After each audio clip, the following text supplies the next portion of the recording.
അസ്സലാമു ഫ്രണ്ട്സ്, എല്ലാവർക്കും എൻ്റെ നമസ്കാരം. പുതിയൊരു വീഡിയോയിലേക്ക് എല്ലാവർക്കും സ്വാഗതം. ഇന്ന് ഞാനൊരു പാൻ കേക്ക് റെസിപ്പിയാണ് ഷെയർ ചെയ്യുന്നത്. സാധാരണ നമ്മൾ പാൻ കേക്ക് ഉണ്ടാക്കുമ്പോൾ അതിനകത്ത് മൈദയും പഴമൊക്കെയാണ് ഉപയോഗിക്കുക. എന്നാൽ നമുക്ക് LCHF അനുവദിച്ച ഇൻഗ്രീഡിയൻസ് വെച്ച് തന്നെ അനുവദിച്ച ഫ്ലോറും ഫ്രൂട്ടൊക്കെ ഉപയോഗിച്ച് നമുക്ക് ഈ പാൻ കേക്ക് റെഡിയാക്കി എടുക്കാം. അപ്പോൾ ഏതായാലും റെസിപ്പിയിലേക്ക് പോകാം. ഞാനിവിടെ കുറച്ച് ബദാം എടുത്ത് പൊടിക്കുകയാണ്. എൻ്റെ കയ്യിലേക്ക് 2 കയ്യിലേക്കുള്ള ബദാം എടുത്തിട്ട് പൊടിച്ചെടുക്കുന്നുണ്ട്.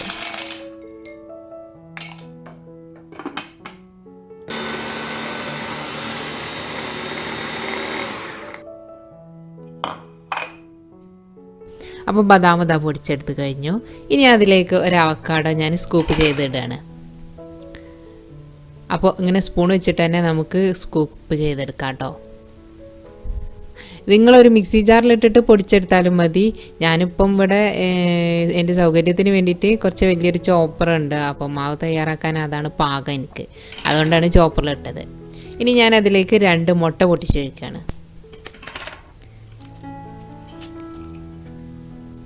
ഇനി ഇതിലേക്ക് ആവശ്യത്തിനുള്ള ഉപ്പും കൂടെ ഇട്ടിട്ട് നന്നായിട്ടൊന്ന് അരച്ചെടുക്കാം.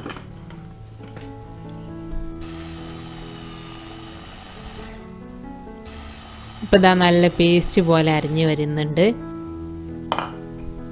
അപ്പോൾ ഇനി ബ്ലേഡിൻ്റെ ആവശ്യമില്ല. പിന്നെ ഇതിലേക്ക് പാകത്തിന് വെള്ളം ഒഴിച്ചിട്ട് ഒരു 3-4 സ്പൂൺ വെള്ളം ഒഴിച്ചിട്ടുള്ളൂ. നന്നായിട്ടൊന്ന് മിക്സ് ചെയ്യാം. പിന്നെ ഇതിലേക്ക് ബേക്കിംഗ് സോഡ കൂടി ചേർത്ത് കൊടുക്കാം കേട്ടോ. ബേക്കിംഗ് സോഡ ബേക്കിംഗ് പൗഡർ എന്താണെന്ന് വെച്ചാൽ ഒരു 1/4 ടീസ്പൂൺ മതി. ഇതാണ് മാവിൻ്റെ ഒരു പാകം, കണ്ടില്ലേ? അപ്പോൾ നമുക്കൊരു ചട്ടി ചൂടാക്കിയിട്ട് അതിലേക്ക് വെളിച്ചെണ്ണയോ ഓയിലോ തടവി കൊടുക്കാം. ഇനി നമുക്ക് ഇതിലേക്ക് ഓരോ ടീസ്പൂൺ വീതം മാവ് ഒഴിച്ച് കൊടുക്കാം.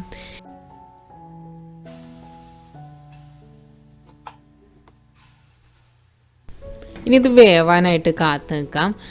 ഇതൊന്ന് പരന്ന് കിട്ടാൻ വേണ്ടിയിട്ട് ഞാൻ പാനൊന്ന് ഷേക്ക് ചെയ്ത് കൊടുക്കുന്നുണ്ട്. അപ്പോൾ പെട്ടെന്നൊന്നും വേവായി വരില്ല. അപ്പോൾ അടച്ച് വെക്കാം. ഒരു 3-4 മിനിറ്റെങ്കിലും മീഡിയം ടു ലോ ഫ്ലെയിമിൽ വെച്ചിട്ട് വേണം വേവിച്ചെടുക്കാൻ. അപ്പോൾ സൈഡൊക്കെ ഒന്ന് നോക്കുമ്പോൾ റെഡി ആയിട്ടുണ്ട്. മറിച്ചിട്ട് നോക്കാം.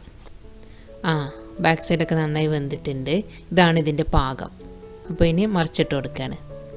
വേവായി വരാൻ നല്ല ക്ഷമ വേണം കേട്ടോ. ചെറിയ ചൂടിൽ വേണം ചുട്ടെടുക്കാൻ. ഇപ്പോൾ അതാ 2 ഭാഗവും റെഡിയായി കിട്ടിയിട്ടുണ്ട്. നിങ്ങൾക്കിത് 2 ഭാഗവും വേവായി വരാൻ ഒരു 6 മുതൽ 7 മിനിറ്റ് എന്തായാലും വേണ്ടി വരും. ചെറിയ തീയിൽ വെച്ചിട്ട് വേണം വേവിച്ചെടുക്കാൻ. അപ്പം ഞാൻ ബാക്കിയുള്ളത് കൂടി ചുട്ടെടുക്കുകയാണ്. നിങ്ങളുടെ ഇഷ്ടത്തിനുള്ള വലുപ്പത്തിൽ ചുട്ടെടുക്കാം കേട്ടോ. പക്ഷെ വല്ലാതെ വലുതാക്കി ചുട്ടെടുക്കണ്ട, മുറിഞ്ഞു പോകാൻ ചാൻസ് ഉണ്ട്.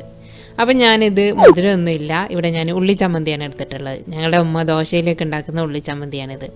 സാധാരണ പാൻ കേക്ക് എന്നൊക്കെ പറയുമ്പോൾ പിന്നെ തേനൊക്കെ ഒഴിച്ച് അല്ലെങ്കിൽ വേറെ എന്തെങ്കിലും സിറപ്പ് ചോക്ലേറ്റ് സിറപ്പൊക്കെ ഒഴിച്ചിട്ട് കഴിക്കാനാവും പലർക്കും ഇഷ്ടം. പക്ഷെ നമുക്ക് ഡയറ്റിൽ മധുരങ്ങളില്ല.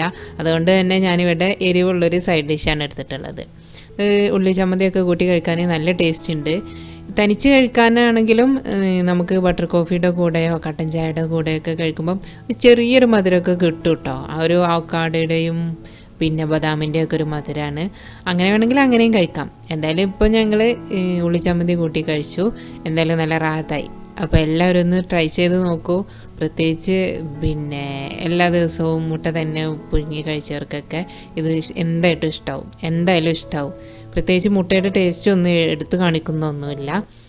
അപ്പോൾ എന്തായാലും ട്രൈ ചെയ്തിട്ട് നിങ്ങളുടെ വിവരങ്ങളൊക്കെ അറിയിക്കണം. ഇതുവരെ സപ്പോർട്ട് ചെയ്ത എല്ലാ സുഹൃത്തുക്കൾക്കും ഒരുപാട് നന്ദി. അടുത്ത വീഡിയോയിൽ നമുക്ക് വീണ്ടും കാണാം.